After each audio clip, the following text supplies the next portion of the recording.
Thank you guys. Coming on right now.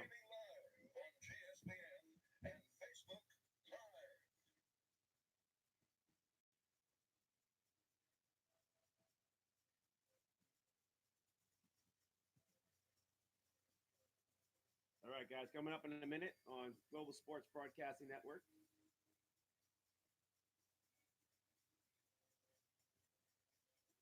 Here we go.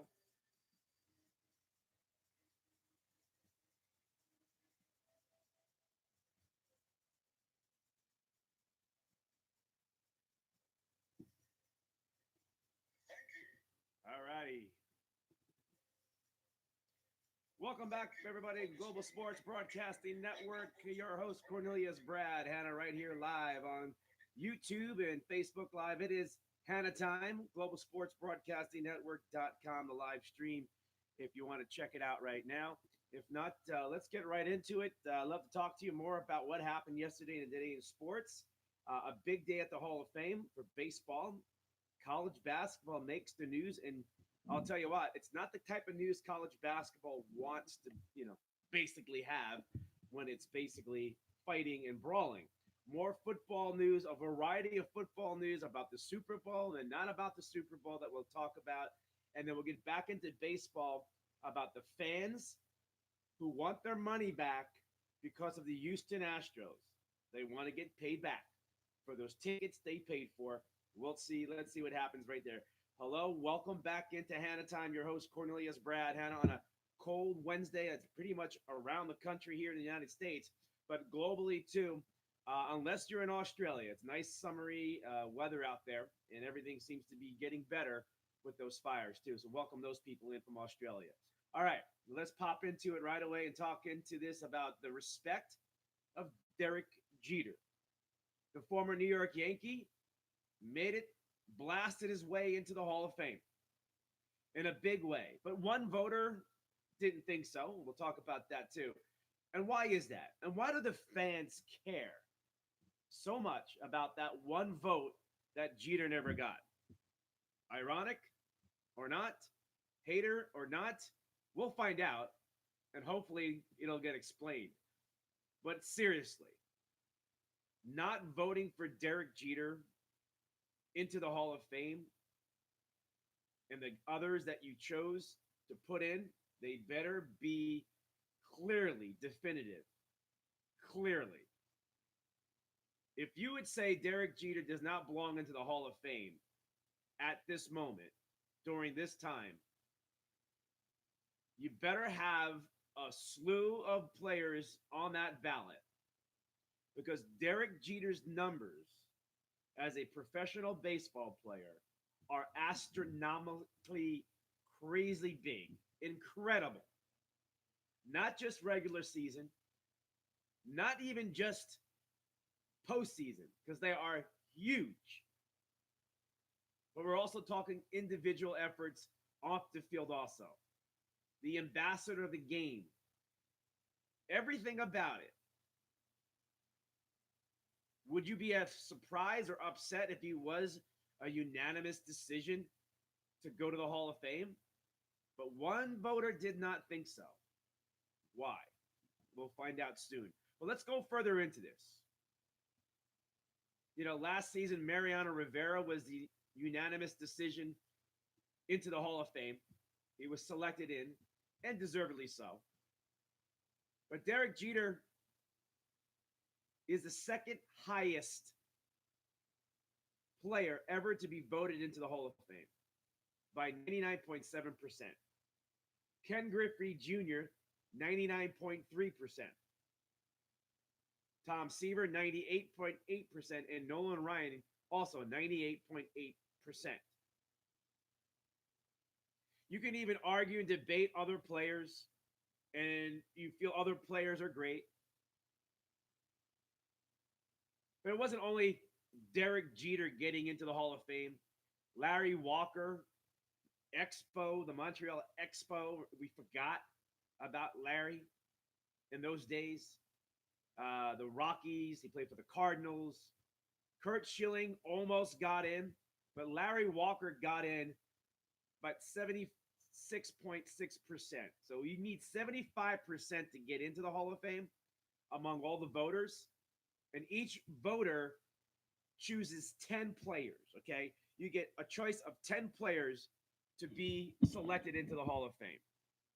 And out of those 10 players, Derek Jeter and Larry Walker were voted the most, 75% or above. Weird, odd that out of 10 players you can select to get into the Hall of Fame, you didn't put Derek Jeter on it. I got to hear this guy's explanation. I got to hear. I got a message from somebody. Goes, why isn't that you are against somebody's choice of a vote? I go, this is not a presidential election. This is you were chosen and able to get on to be able to vote people into the Hall of Fame. It's not like you are born American citizen and when the time you are eligible and age enough to be able to vote and you have that right. This is not a right. This is a privilege to vote somebody into the Hall of Fame. So let's get that straightened out immediately. So you can take that stupid comment that I got trying to make it look like myself and other people who are not happy with it, and I'm not happy with it. Derek Jeter for 2 decades was that good, great, legend. And you knew it. You all knew it watching him. You all were giving him the Hall of Fame 10 years into his career. Done deal. And now you get people saying that he doesn't deserve it or one vote. Some people calling him an average shortstop. It's a joke. Please stop. Because I'm going to prove to you beyond your doubts, your hate, or whatever it is that you're against this. And the fact that one vote is not that huge in my eyes because he's a Hall of Famer and he got in at the highest level and just the second best selection ever in the Hall of Fame. So that is fantastic. But the excuse, the explanation better be good. It better be good. A lot of people are watching this one. A lot. Not only that Larry Walker got in, he deserves it also. He kind of got ignored a lot. Now, was I surprised? A little bit, because there was a lot of other people like Curt Schilling, but Curt Schilling's numbers were also borderline stuff comparing to other pitchers. Curt Schilling's numbers compared to Andy Pettit, but Andy got busted up for a PED thing. But you can argue that Andy Pettit is just as good as Curt Schilling and deservedly to be in the Hall of Fame. But Curt got 70%. And Curt has been fantastic for the game of baseball. He has been an incredible pitcher for numerous teams when he pitched. And he is Hall of Fame stuff. But he fell short by 5%. Roger Clemens and Barry Bonds fell short 61 and 60% respectively. Omar Vizquel, 52. Scott Rowland down at 35 and Billy Wagner at 32% to round off the top players who are in the talk maybe for next year. But Derek Jeter and Larry Walker, you're in. Let's talk about Derek Jeter some more. Why would nobody want to vote this person in? Because one person did. 4-time All-Star. 14-time All-Star. Rookie of the Year. A 5-time World Series champ. And numerous postseason appearances. Numerous World Series appearances. A 5-time Silver Slugger as a shortstop. A 5-time Gold Glove winner at shortstop. Also, an MVP of the World Series. Those are just highlights, nice ones. How about 3,465. 3,465 hits in the game of baseball at the major league level. That is number one all time as a shortstop in baseball. He's also first among all shortstops in the game of baseball. 1,923 runs scored. 1923 runs scored. Number one. How about this? Home runs for a shortstop. Yeah, Derek Jeter as a shortstop. Did you know that he was second? He is second all time at shortstop in home runs with 260. I bet you didn't know that one. Don't you think and believe that he was just a singles hitter, double hit? No, he hit home runs. Guy did a lot. How about second on his WAR? All this metric stuff that people want to bring in, let's bring it in. 96.3, second all time at playing shortstop in the history of the game also. Can we add more to this great career as we put him on the pedestal? And why not? He gave us so much joy. And hey, if you hated him, because he won. Extra base hits at shortstop. He's fourth all time on that category. So when people say that he's not even the greatest shortstop of all time, that alone can tell you can say he's the greatest shortstop of all time.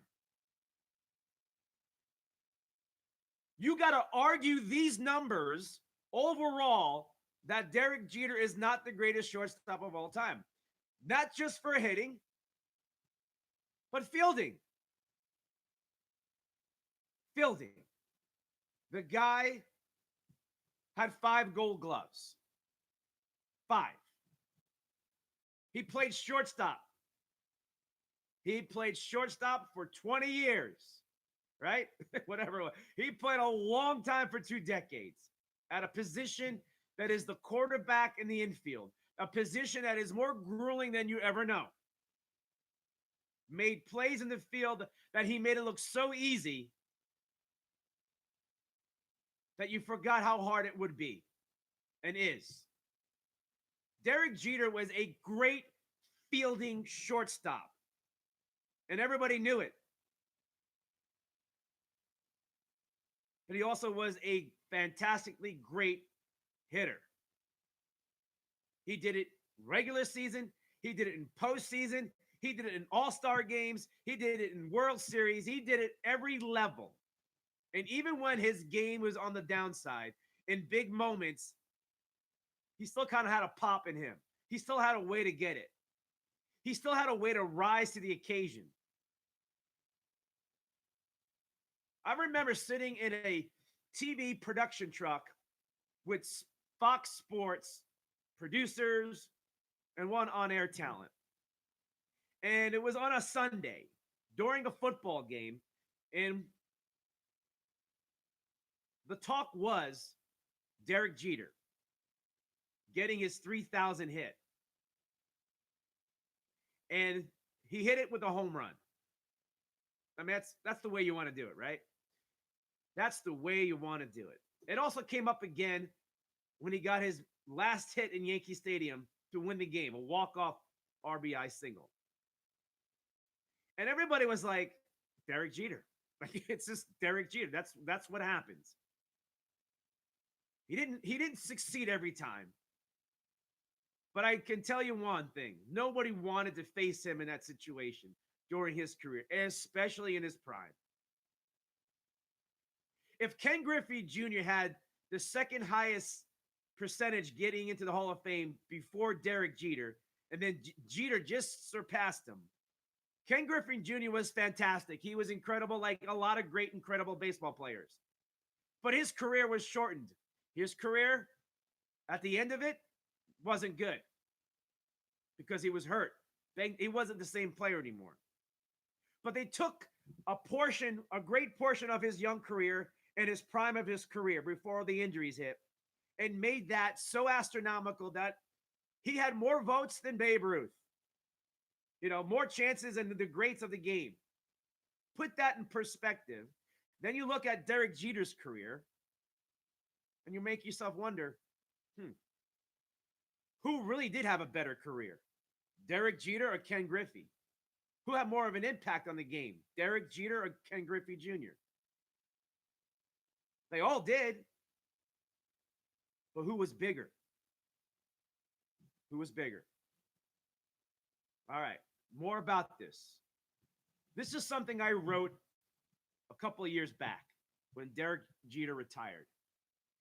And I wanted to know, I wanted to know, I wanted to know Derek Jeter compared against the other great shortstops. I just gave you numbers about Derek Jeter's numbers that makes it right then and there the greatest shortstop ever to play the game. But I'm going to give you some things that you have to think about. Best shortstop ever based off of 4 categories: regular season, postseason, the ambassador of the game, and career numbers playing shortstop. Not overall career. Look at these amazing facts, though. I'm gonna tell you about it. Okay. You know, Cal Ripken Jr., Robin Yount, Ozzie Guillen, Omar Vizquel. I'm just naming a couple off the top of my head. But who is the best everyday player? A lot of these players that I mentioned were said to be the best ever to play the position at shortstop. Alan Trammell was great. Shortstop. There's always been great shortstops in the game of baseball. But now we got to talk about the elite, the top of all time. I can tell you right away, Ozzie Guillen did not hit like Derek Jeter. Ozzie Guillen was great. He was the greatest fielding shortstop that I ever saw. But when it came to hitting, he was good at best. Cal Ripken, same thing. But he moved to third base. So his whole career was not at shortstop. Robin Yount, my gosh, this Robin Yount probably was the tallest, biggest, strongest shortstop and the smoothest shortstop that I ever witnessed. And that was before Cal Ripken got into the game. But Robin Yount was moved to play center field, and he became an all-star Gold Glove center fielder. He was just a great baseball player, Robin Yount. But when you compare games that played at the position throughout their careers, comparing them, Derek Jeter against Yount, Ripken, Guillen, Smith, whoever you want to say, all right? Vizquel, Trammell. Here it is. Let's break it down for you. At the position playing shortstop, Derek Jeter played well over 11,000 games. Ripken and Yount, Ripken played a little over 9,000. Yount, 6,000 at shortstop. I'm not even putting Ozzie in here because we're going to look at the offensive numbers. These are the top offensive numbers at the position of shortstop. Hits, overall hits.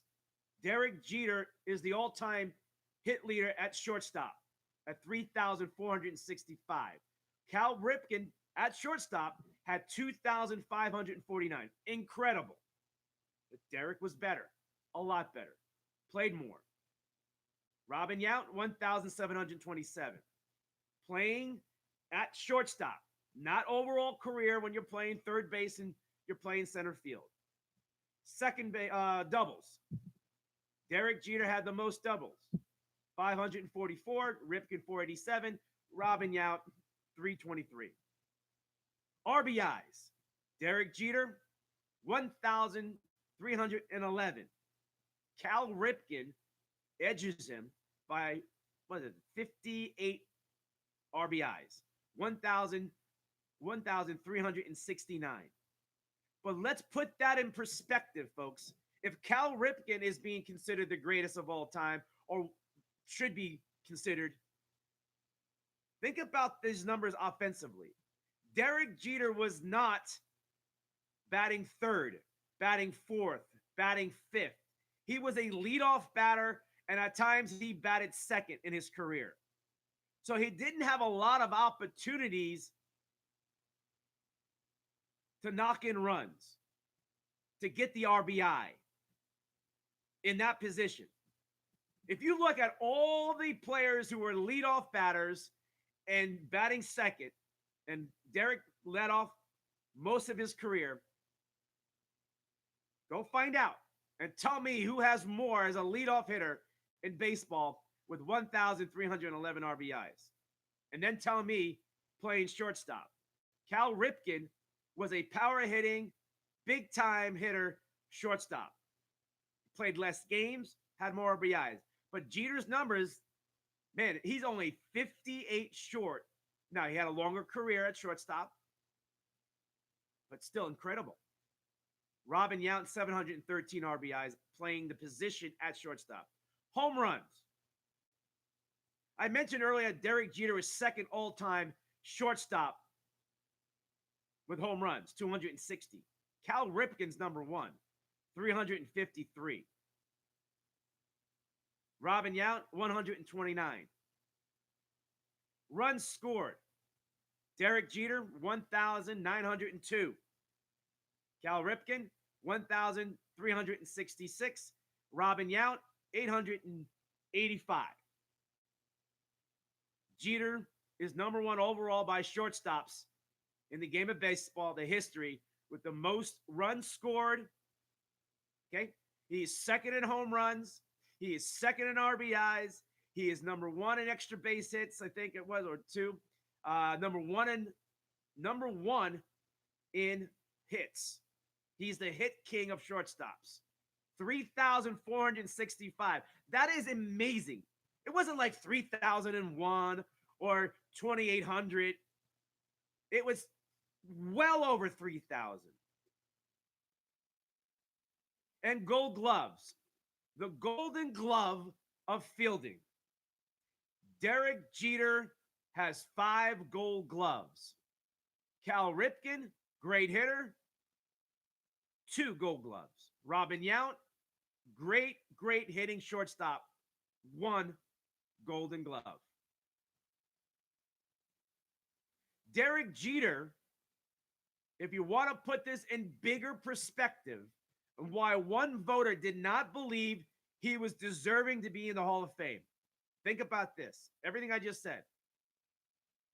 And he had 10 choices.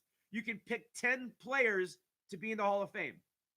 And the accumulation of all the voters and all those players, you needed 75% of the vote. Derek never got one from this one voter. Jeter is number 6 on the all-time hits list in the history of the game. Okay, the history of the game. To put that in perspective. Put that in big perspective. How can not anybody vote for somebody when the name of the game is to hit the ball as a hitter, right? And he hit the ball 3,465 times. He's 6 on the all-time list. Good luck for somebody to catch that one. That number may last forever in the game of baseball at the fielding position at shortstop. I don't think you're ever going to find one for a very long time. It's going to take 2 decades for them to do it. That is incredible. Incredible. And Derek Jeter had injuries. Derek Jeter missed great portions of a few seasons. That number could be well over 3,700, well over 3,800. Derek Jeter potentially could have been closer to 4,000. And a lot of people saw it 4,000 if he stayed healthy or clean. That's how great Pete Rose was. But put that in perspective, folks. So when somebody wants to argue and debate that he's an average shortstop, which is such an idiotic comment, 2, that 1 vote, I get it. Somebody's perspective. I hope it's not a hate thing or a dislike of a New York Yankee. That I hope it's not the case. But I believe writers hold grudges, writers dislike players, writers do not, they have favoritisms. They're human. They got emotion. They grew up a fan somewhere else, some other city, and never liked the Yankees, say. Put that in perspective. I just hope this guy or woman, whoever it was, explains it, and I say, I'm fine with that. I'm not bent out of shape that he won. How dare you? It just doesn't make sense. And somebody, again, I remind you, said, well, he has or she has the right to vote, whoever it is. Are you against the freedom of right? It was a privilege. It's a privilege to vote anybody into the Hall of Fame if you have that right and given that right. You weren't born with it. You weren't given to it when you turned a certain age and you have the American way. Wake up to that. Do the right thing. You follow the game. You understand the game. If your opinion is that, then it sucks. It's horrible. You don't deserve to vote then. That's my opinion. And whoever did that, you suck. You truly suck. It's your opinion. And that's what you said, and that's what you did, and you showcased it by not voting it. Fine. But I don't agree with it. I think it's lousy, and I think you suck, and I don't think you know the game. I don't think you care about the game. I don't think you even know the history of the game well enough to ignore. And I am dying to see his list. Dying to see it. There are a lot of fans. There are a lot of fans that were Derek Jeter haters. Like, I hated him, man. I hated the Yankees, but man, how did nobody not vote that guy in? There are so many people around the world that were just like, what? But what about the other players? What about the Babe Ruth not getting voted in? I go back to the writers. I go back to the people who vote. There are people who maybe never liked Babe Ruth, didn't like Ty Cobb. They want to bring back that time. They were wrong then, and this guy, whoever it is wrong today. These are the greats of the greats of the game. And when you were watching him, and like many other fantastic legends of the game, they put up the numbers, not just the talk in the chat that you talked about for years. They put it up. It wasn't just championships. It was everyday numbers. They, like Derek Jeter, there are so many in the Hall of Fame. And there are situations where there are, how about this? Derek Jeter and Larry Walker got into the Hall of Fame. They're the only two. If you had a choice that you only can pick Jeter over Walker or Walker over Jeter, who would you pick? But what about the other guys that didn't get chosen? Now, the Hall of Fame gives a choice for 10 guys to get voted in. 10 guys. How would you feel if Barry Bonds was voted in and not Derek Jeter? Roger Clemens voted in and not Derek Jeter. Mark McGwire got a vote, but not Derek Jeter. Not Derek Jeter. You know what I'm saying? Sammy Sosa may have gotten a vote, but not Derek Jeter. Try to put this in perspective, folks. It's gonna, and then again, it's their opinion, but it's bad. It's a bad one, and you don't deserve it. If you see things that way, you don't deserve it. You don't.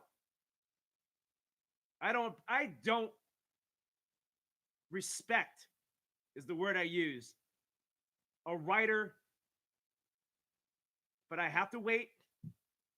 I don't respect the writer who made that decision. I have to wait and see, though, what they did on their ballot, and then it's going to happen again.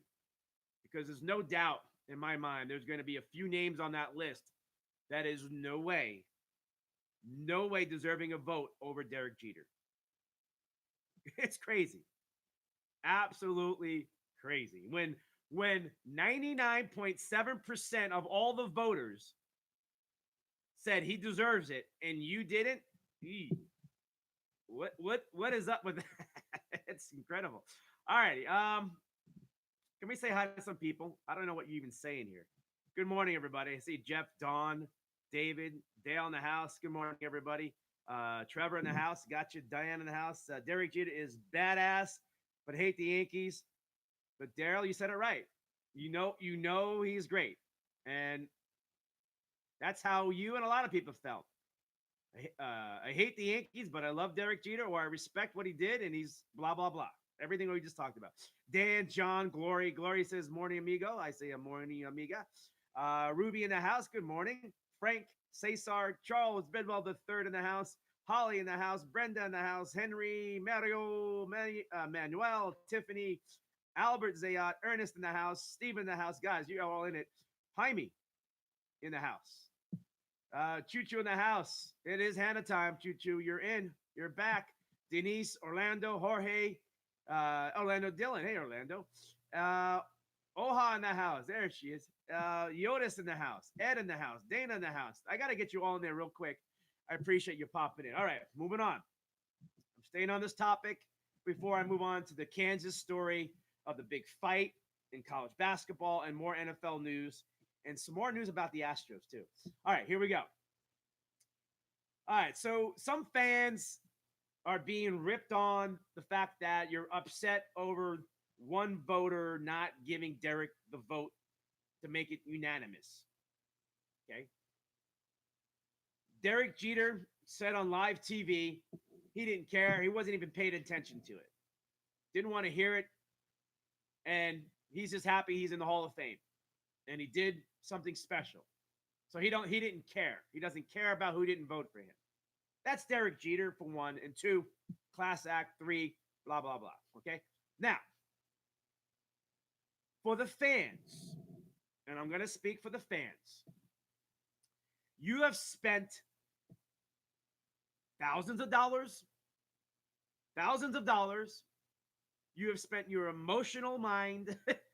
You have been up and down, putting money into the game of baseball. You invested time, money, family, whatever it is, into the game of baseball. It's your money. Without your money, this game doesn't survive. Without your money, Derek Jeter and everybody else doesn't have a Hall of Fame, or at least fame. You invested in that. So when people tell fans that you're foolish, that Derek Jeter doesn't care, why do you care? You care because you're still the fan. You are still part of this process. You are still part of everything about the game of baseball. And never let anybody take you down that way, no matter what sport it is. Just because Derek didn't care, that's just who he is. But as a fan, you have put so much into it for Derek Jeter to have that platform. All the fans that go back all those decades attending ball games, traveling, doing everything you can just to see an entertainment of a game of baseball. A boys' game, a girls' game, whatever you want to say, that men play. And the survival of the sport is based off of your dollar, the fan. So when people are ripping on fans that are being foolish, caring about one vote, let them. It is that important to them. The game means that much to them. And for the fact that you want to be critical and ripping and nasty to people like that, you are the idiot. You are the one. Now, if that's your opinion, fine, but you're still an idiot. All right? That is the truth, folks. I have no problem calling it out. I have no problem calling out those people. There are too many haters and dislike people out there This is not hate for me. This is just being upset. This is being emotional about it. This is caring about the game of baseball in the way too. One vote's not going to kill me. It's not going to destroy the game. The game moves on, and the game will always go on without idiots who vote that way. Bottom line. But do not ignore the fans. Do not ignore the fans' passion and their comments, their opinion. It matters. It matters. And I hope those fans are listening too. I hope they are, because you have more support than you know. Regardless, though, here's something really intriguing too. Not only that this has come up in a very big way in the last 24 hours, or within the last 24 hours, with Derek Jeter and the one vote that somebody didn't vote for him, is that they're still bringing up Mariano Rivera. Now, here is now the more hate or the dislike, or there's something there in your blood that just doesn't want to give into something. And when I started reading more comments about Derek Jeter, it starts filtering into what? It starts filtering into Yankee hate, Derek Jeter hate, Mariano hate. How do you hate Mariano? Dislike him or disqualify him as somebody who doesn't deserve a unanimous vote. Because nobody else got one, you don't deserve one. That's BS. If you're that good and it happens, it happens. Babe Ruth deserves the unanimous vote. Whoever didn't vote, don't know what happened, but obviously bad.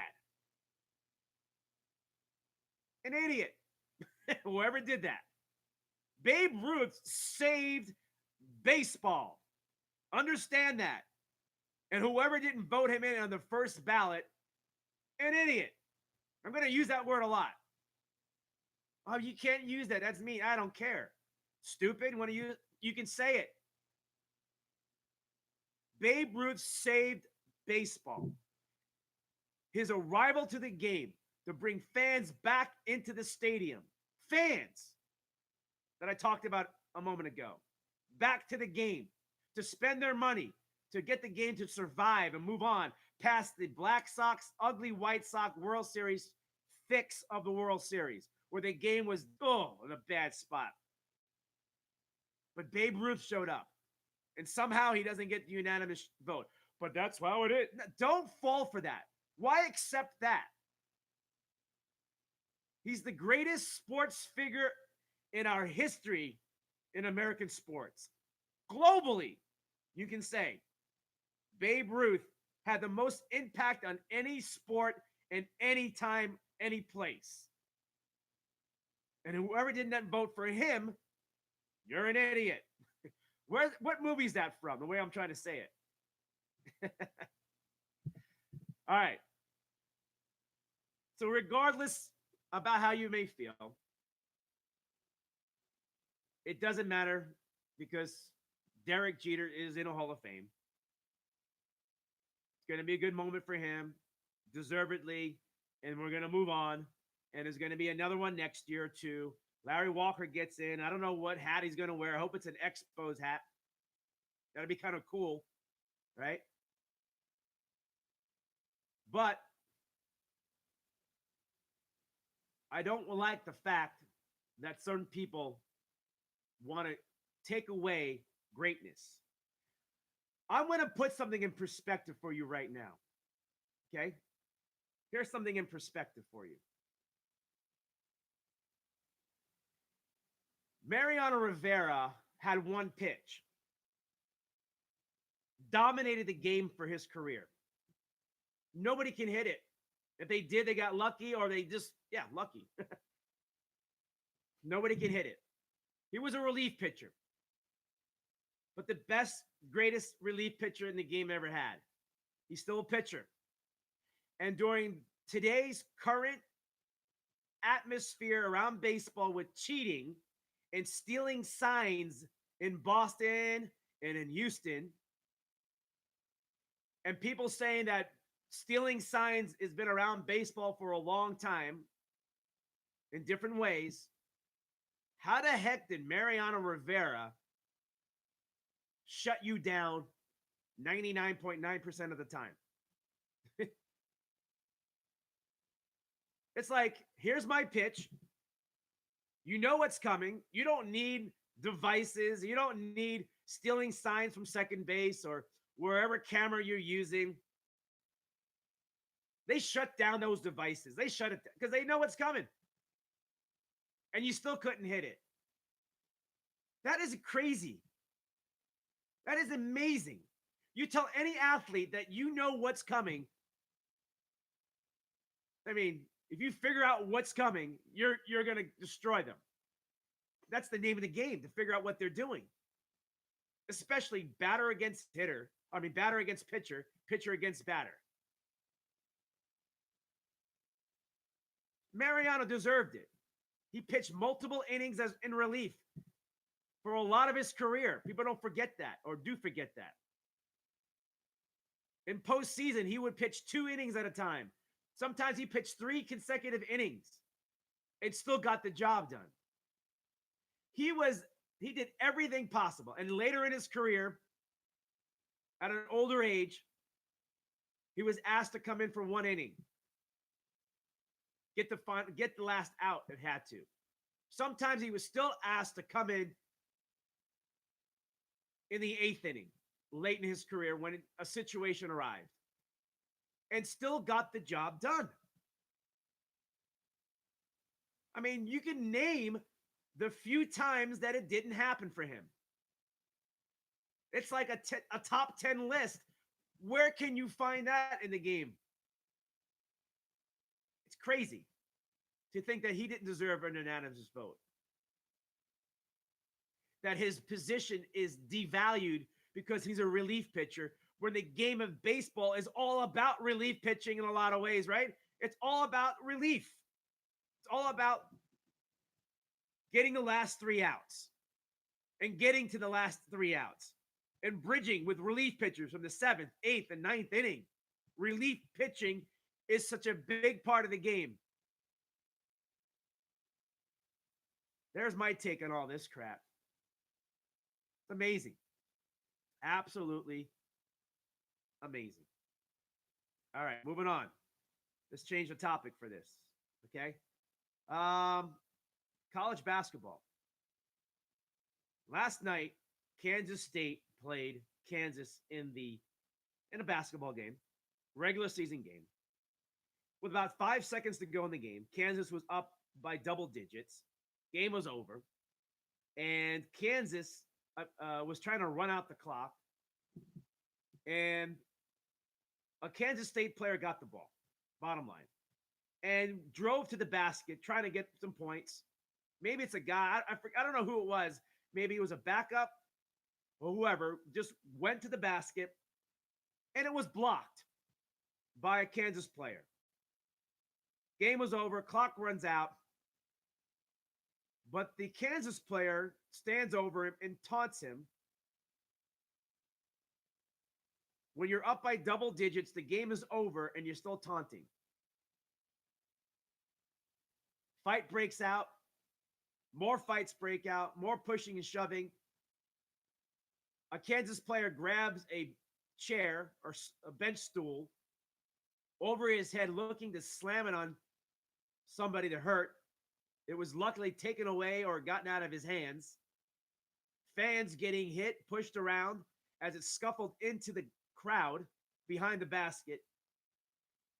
People in dress clothes involved. People off the bench were involved. It was a melee. And this was a complete embarrassment for both schools. But I'm going to pinpoint Kansas on this one. Kansas started it. And Kansas, you deserve some punishment.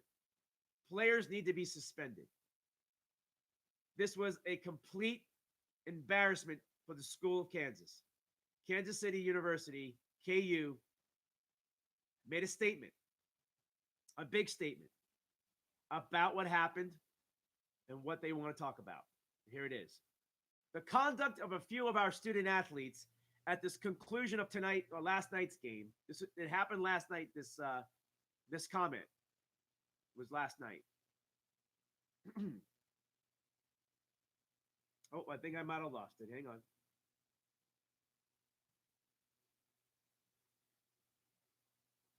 This is the Kansas report coming out of the University of or Kansas University with their people not happy about. I lost it for a second. I want to read it for you again. Lost their mind last night. The players, people off the bench, and KU, here it is again. The conduct of a few of our student athletes at the conclusion of the game versus Kansas State was simply unacceptable and not reflective of who we are, said KU Director of Athletics Jeff Long. Coach Self and I will review the incident along with Big 12 Conference and Kansas State to determine appropriate consequences. There is no place for this conduct in the college athletics here at KU, Kansas University.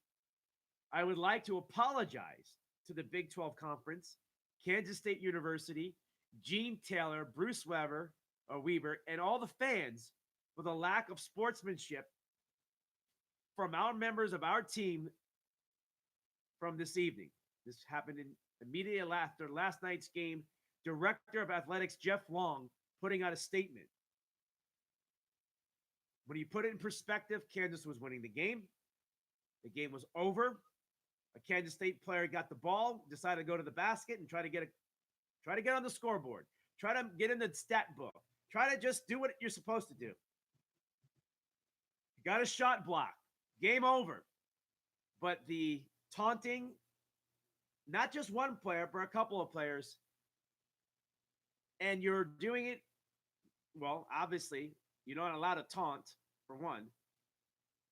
And the Kansas State player didn't like it either. The fact that you're taunting him. We lost the game. I was trying to make a layup or dunk, whatever he was trying to do. And then it broke out into the melee, the brawl, the fight, whatever you want to say, and it got ugly. I have to give a lot of credit to the security people, fans. I saw cheerleaders in there blocking other players from getting further into the melee. I saw security trying their best. I saw fans trying to even help and even getting involved because everybody looked like it was a target to get hit. But I give a lot of credit for a out-of-control situation for people not involved in that initial incident getting involved to defuse it the best they could have. Because in that moment, you don't have enough security to get down there fast enough. The damage would have been done before they got there. There were only a few security people there. So I give credit to the coaches, some players, cheerleaders that were there, and people who are fans diffusing this the best they could have. Or it would have been bad, worse. Especially the chair situation that was about to be thrown or swung down onto somebody's head. It was that bad, that scary of a moment. All right, moving on. NFL news. You want NFL news? I'll bring it to you right now. Oh, you have a comment too? I got some of your comments. I appreciate it there. Nicole in the house, Eddie in the house, Antonio, Joe Guerrero in the house, Denise in the house, Levon in the house, Joe Riggs in the house. Thank you for popping in. NFL football talk right now. Here we go. Scoring team, Team A, will have the following options on the next rules of the game of football.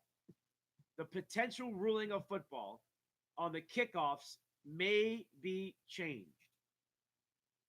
Team A may elect to give Team B the ball at the 25-yard line.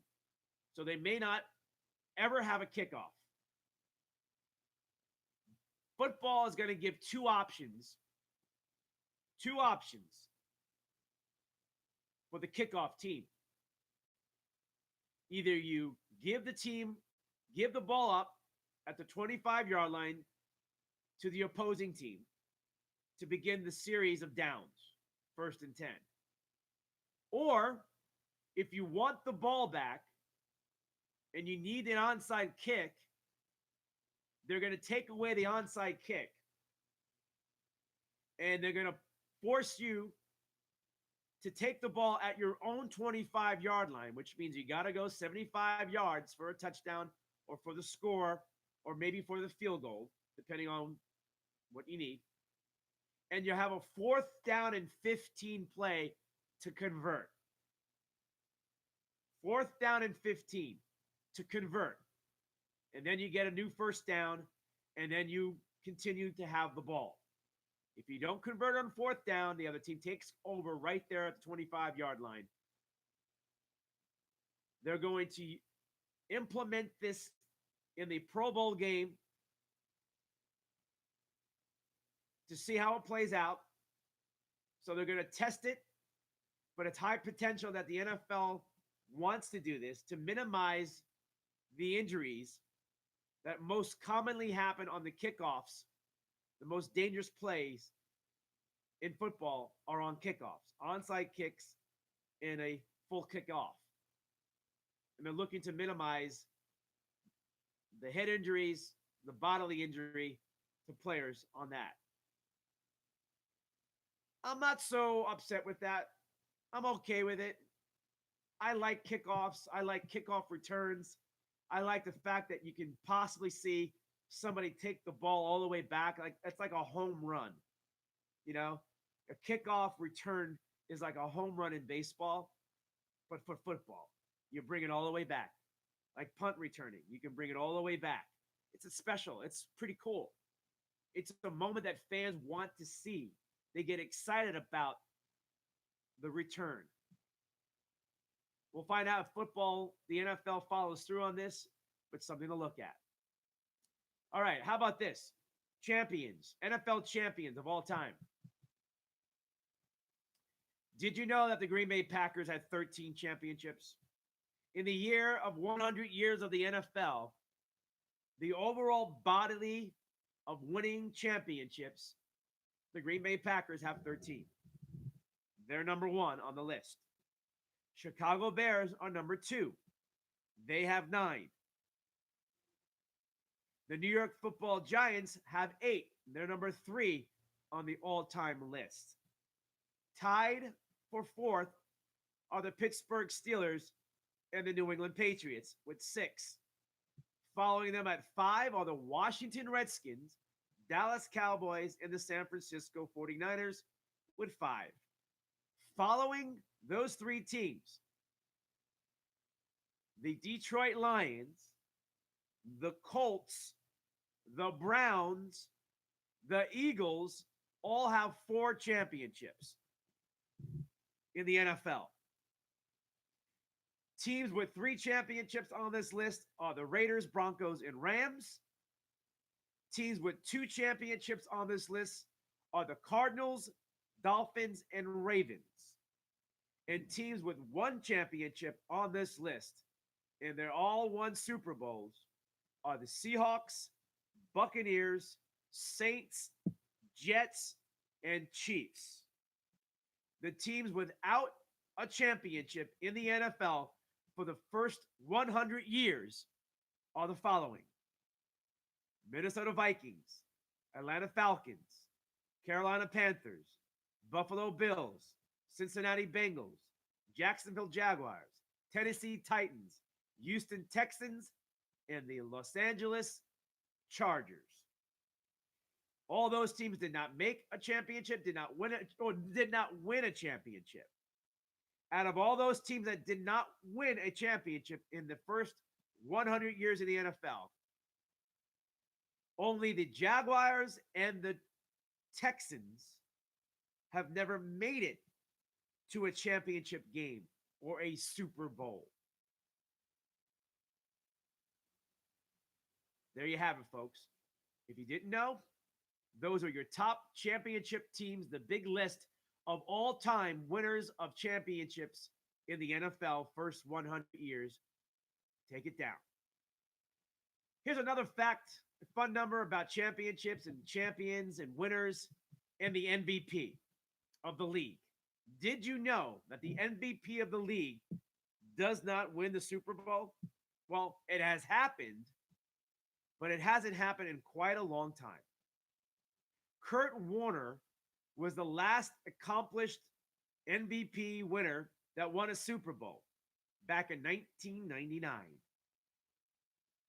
20 years ago. 20 consecutive years that an MVP will not win a Super Bowl. So, how important is it to be an MVP of the league? If Lamar Jackson is the MVP of the league, doesn't get the Super Bowl, he's done. It's not going to be Garoppolo, is it? Is it going to be Mahomes? I don't think so, but if it is, I wouldn't be surprised. But that's how separate MVP of the league is compared to winning a Super Bowl. Kurt Warner was the last one back in 1999 with the St. Louis Rams winning the Super Bowl. Everybody else, here we go. Marshall Faulk won it, lost the Super Bowl. No, didn't go to the Super Bowl. Kurt Warner did it again. Rich Gannon did it with the Raiders. Peyton Manning did it with the Colts and Steve McNair. Peyton Manning did it again with the Colts. Alexander with the Seattle Seahawks, the running back, MVP. Tomlinson, he also did it with the Chargers. Didn't happen. Tom Brady, he was the MVP, lost to the Giants in that undefeated season. Peyton Manning again and again in 2008, 2009. They lost, never got to the Super Bowl. And they lost the Super Bowl to the Saints. Tom Brady, again MVP. But that year, the Packers won the Super Bowl. In 2011, Aaron Rodgers was the MVP, but it was the Giants winning the Super Bowl. The Vikings, Adrian Peterson, 2012. Vikings never won a Super Bowl. Peyton Manning was MVP in 2013 with the Broncos. Didn't win the Super Bowl, but it got to the Super Bowl, but lost to the Seahawks. Aaron Rodgers again, MVP of the season. Didn't win a Super Bowl that year. It was the Patriots. Cam Newton, MVP, got to the Super Bowl, but lost to the Broncos. Matt Ryan, MVP, got to the Super Bowl, lost to the Patriots. Tom Brady, MVP of the league, lost to the Eagles in the Super Bowl. Mahomes, MVP last year, lost to the Patriots in the AFC Championship game. And Lamar Jackson, question mark, is he the guy or is it somebody else? But by looking at it right now, does not look like the MVP of this season would be a Super Bowl champion. It's either going to be Kansas City or San Francisco. And all those teams, maybe Mahomes finds a way to get that vote. Probably not. Lamar Jackson has been raved about his season. Looks like he's the winner of it. We'll find out soon. Just letting you know, MVPs do not correlate into Super Bowl championships. But there is a difference in a change at the Super Bowl quarterback guard when it comes to the AFC. Quarterbacks that represent the AFC since 2003. Check this out, folks. Since 2003, it was Tom Brady. Then it was Tom Brady again in 2004 in the Super Bowl. Then it was Big Ben in 2005. Then it was Peyton Manning in 2006. Then it was Tom Brady in 07. Then it was Big Ben in 08. Then it was Peyton Manning in 2009. Then it was Ben Roethlisberger again in 2010. Then it was Tom Brady in 2011. Then it Joe Flacco in 2012. Peyton Manning again in 2013 for the Broncos. Then Tom Brady again in 2014. Then it was Peyton Manning again in 2015. Then it was Tom Brady up until 2018. And now for only the second time in the AFC representation in the Super Bowl, Mahomes is the quarterback. And Joe Flacco was the other quarterback. The other ones were all Big Ben, Peyton Manning, and Tom Brady. Crazy as it be. Tom Brady since 2003, 8 times in the Super Bowl since 2003. Peyton Manning in the Super Bowl, 4 times in the Super Bowl, and Big Ben was in it 3 times since 2003. So there was complete dominance in the NFL since 2003 at quarterback representation in the Super Bowl. Yeah, a lot of it's Tom Brady, and that really skewed it all. But if it wasn't Tom, it was going to be Peyton Manning or Big Ben again. That was pretty much the sequence. Tom Brady basically probably shut out a few of those Super Bowl opportunities for Peyton Manning. Maybe even Philip Rivers could have popped in there. And also Big Ben had a few chances, but lost to the Patriots. But that is pretty amazing. And is this the beginning of a Mahomes where we can say the next 15 years or 20 years that Mahomes and Trevor Lawrence are, people want to say Lamar Jackson, we'll see, the quarterbacks that were representing the Super Bowl, the AFC, say, or the NFC, right? Is Mahomes the beginning of the new era of the quarterback? Yeah, I think we can say that. I think it's this. This is just the door opening up of something great and new and regularly happening in the NFL at the quarterback position in the Super Bowl. Larry Fitzgerald makes the news. Why does he make the news? He's playing football, right? Larry Fitzgerald won't be, let's say this. He'll be active as a football player. Will he be active as a minority owner of the Phoenix Suns basketball team? He is now a minority owner of the Phoenix basketball team. He is a season ticket holder of the Suns basketball games. He enjoys it and probably will enjoy it after his career is over. He's been a season ticket holder for the Phoenix Suns since 2005. 2005. So Larry Fitzgerald, football player, loves basketball, he is an athlete, loves all sports. But there is a love for the Phoenix Suns that a lot of people didn't know. I was aware of him being at games a lot. And obviously he loves the game of basketball. So there's the second half, or the life after, probably, for Larry Fitzgerald. And anytime you can get your hands in on a professional team, and there's a lot of minority owners in all sports that get their hands on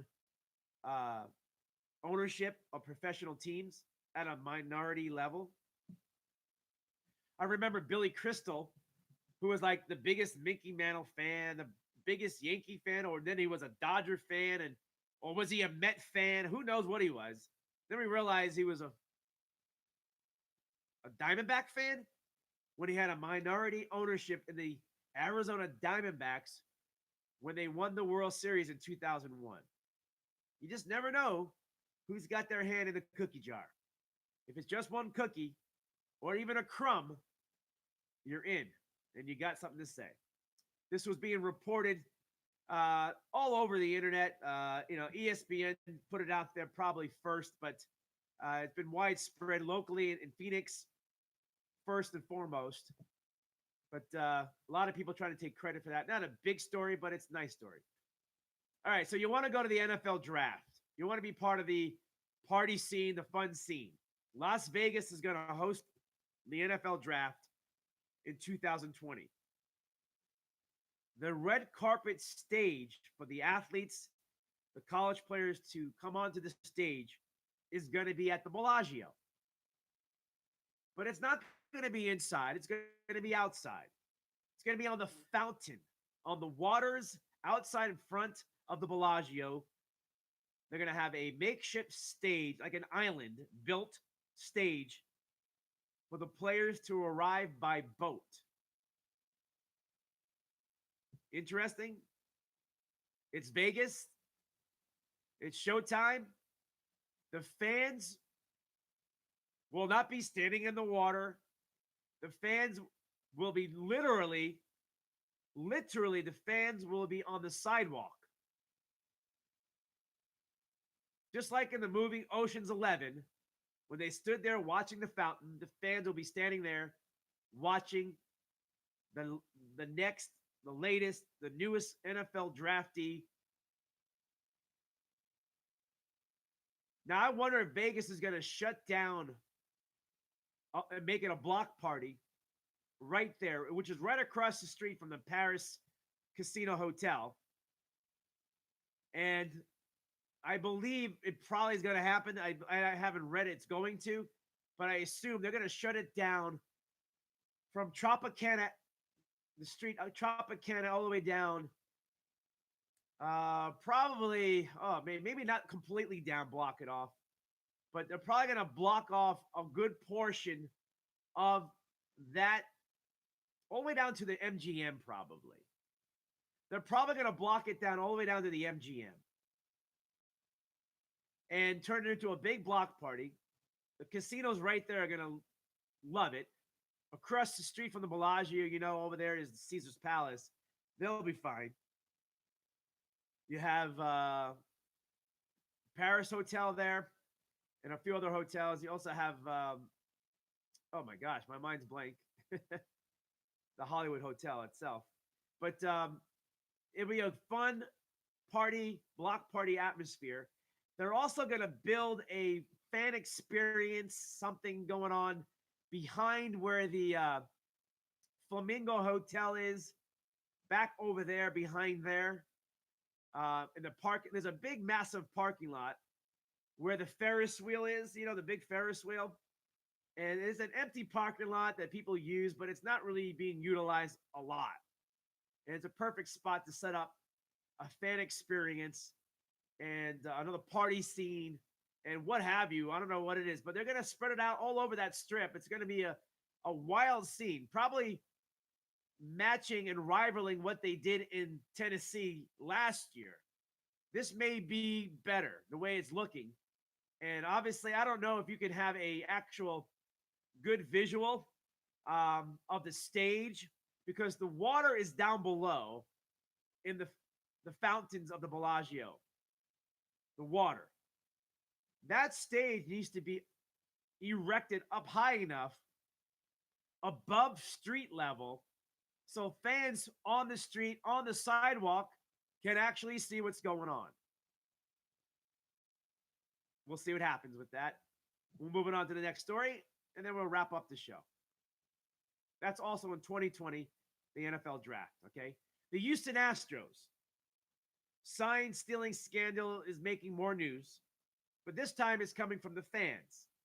The Houston Astros season ticket holders during the 2017 and 2018 may be eligible for compensation. There are lawyers, there are legal things getting involved.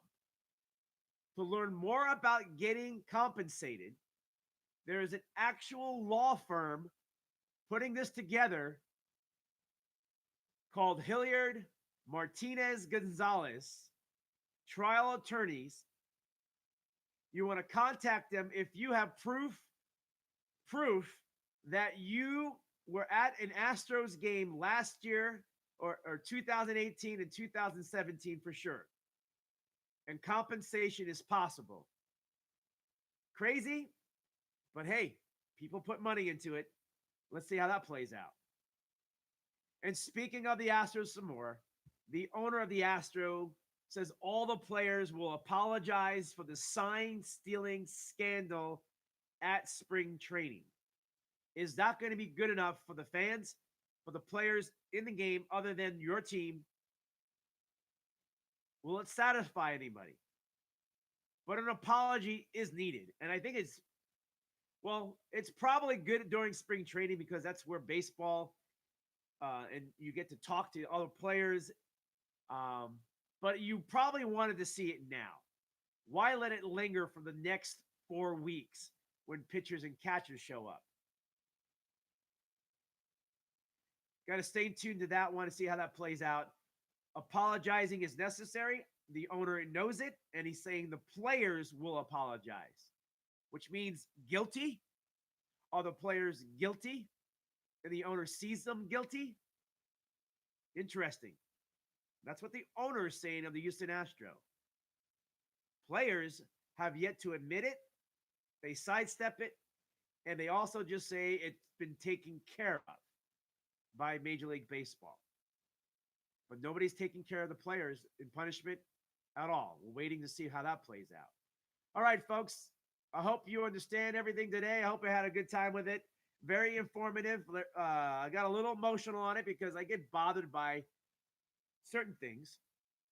We talked about Derek Jeter's induction to the Hall of Fame. He was selected.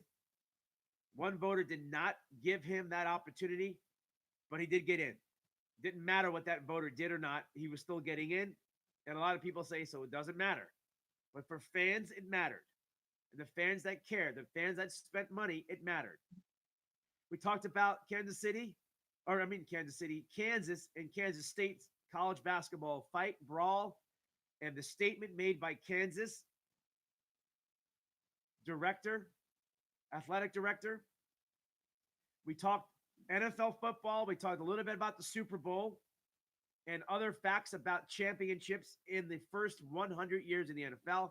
And we finished it with the Astros. More news about sign stealing and the cheating that went on. All right, folks, I hope you appreciate it. I want to say hi to some people before we head out. We got Eddie in the house. I see you there.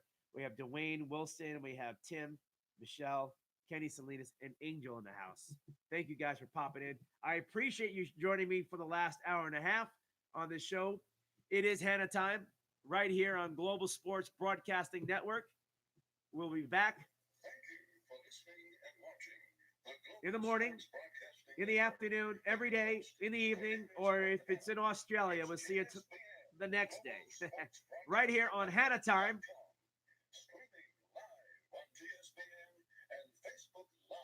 And YouTube Live, Facebook Live, Global Sports Broadcasting Network.com live stream. Check it out. We'll join you again to see us again. Come back again. We'll love you. And have a great Wednesday, folks. Appreciate it.